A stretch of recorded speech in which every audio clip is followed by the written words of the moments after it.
ሰላም እንዴት ናችሁ? እስኪ አንዳንድ ነገር ስለ ስደት ሼር እንተራረግ ብዬ ነው።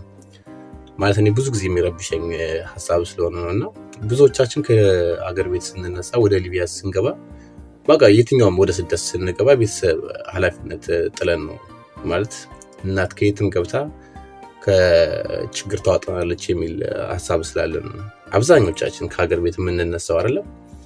እና አብዛኛውን ጊዜ እናት አንተ ያለበት ችግር ለማውጣት ማትገባበት ጉድጓድ የለም። በቃ መንገድ ላይ እንኳን ስታያቸው ሰላም ማለት የሚደብራትን ሰው ሁሉ የተጋጨችውን ሰው ሁሉ እነዛ ሰዎች ጋር ሂዳ አልቅሳ ትለምናለች ገንዘብ አንተ ያለበት ችግር ለማስወጣት ማለት ነው። እና ብዙ ቦታ ላይ በቃ ማለት አንተ ታግተህ 1 አመት ልትቆይ ትችላለህ፣ 2 አመት ልትቆይ ትችላለህ። በዛ ክፍተት ውስጥ በጣም ብዙ ማየት የማትፈልጋቸውን ፊቶች ታያለች፣ ታለቅሳለች፣ ታነባለች። ያ ሁሉ ነገር ሆኖ ያው ሊሳካልም ላይሳካልም ይችላል። ተሳክቶልህም ገባህ እንበል። አንተ እዚህ ገብተህ ብዙ ነገር አስተካክለህ ምናምን ነገር እናትህን በገንዘብ በምን ልታስደስታት ትችላለህ።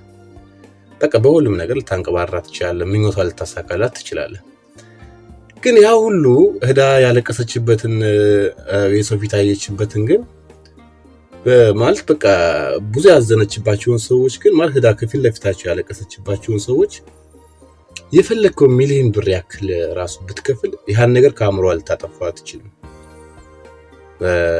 ተሳክቶልህ እንኳን እዛ ሰው ሁሉ ፊት አይታ እንኳን ላይሳካልም ይችላል እኮ በረሃ ሊበላህም ይችላል።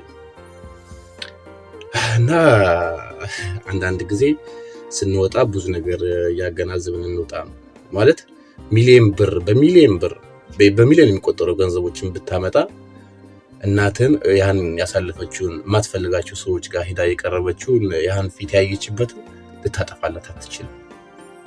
እና ይሄኔ ሐሳቤ ነው።